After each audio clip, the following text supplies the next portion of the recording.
T20 world கப்பில் இப்படி ஒரு ரெக்கார்டு, அதுவும் இந்த மாதிரி கேவலமான ஒரு ரெக்கார்ட் பண்ணுவாங்கன்னு சொல்லிட்டு யாரும் எதிர்பார்த்துருக்க மாட்டாங்க. என்னடா ரெக்கார்டுன்னு கேட்குறீங்களா?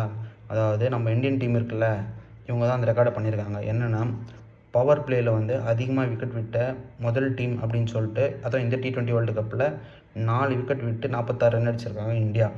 மற்ற எல்லா டீமும் பார்த்தீங்கன்னா 1 விக்கெட்டு 2 விக்கெட்டு 3 விக்கெட் தான் விட்டுருக்காங்க. பட் இந்தியா மட்டும்தான் வந்து 4 விக்கெட் விட்டுருக்காங்க.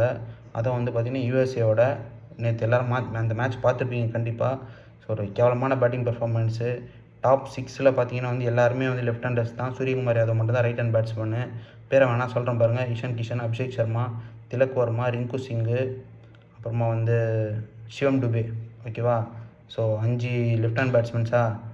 அப்புறமா வந்து சூரியகுமார் யாதவ் ஒரு right hand batsman. So top 6ல் பார்த்தீங்கன்னா வந்து ஒரே ஒரு ரைட் ஹேண்ட் பேட்ஸ்மேன் தான். ஒரு மானமே போச்சு நிஜமாவே. ஏன்னா சவுத் ஆஃப்ரிக்கா சீரீஸில் அந்த பொழந்தாங்க. ஓகேவா? ஆனால் வேர்ல்டு கப் அப்படின்னு வரும்போது கப்பல் கவுந்துச்சுல்ல, அதுவும் பார்க்கணும். ஒன்று. ரெண்டாவது வந்து எனக்கு பிடிச்ச டீம், அதாவது இந்த சீசனில் பவர் பிளேயில் சூப்பராக ஆடின ஒரு டீம் எதிராடுன்னு கேட்டிங்கன்னா கண்டிப்பாக நான் வந்து பாகிஸ்தான் தான் சொல்லுவேன்.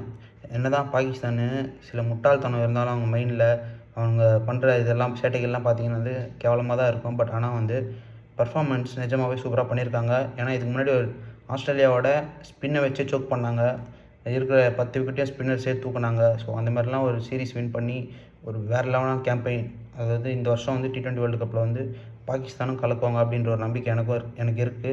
நீங்கள் எப்படி பார்க்குறீங்கன்னு தெரில.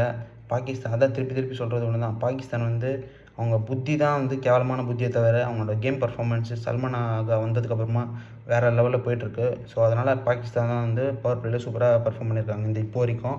இதுக்கப்புறம் என்ன நடக்குதுன்னு தெரில. ஏன்னா Day 2 தான் நடந்திருக்கு. இதுக்கப்புறம் என்னெல்லாம் நடக்க போகுதுன்னு தெரில. பார்க்கலாம் நின்று. அதாவது வெயிட் பண்ணி பார்ப்போம் நம்ம.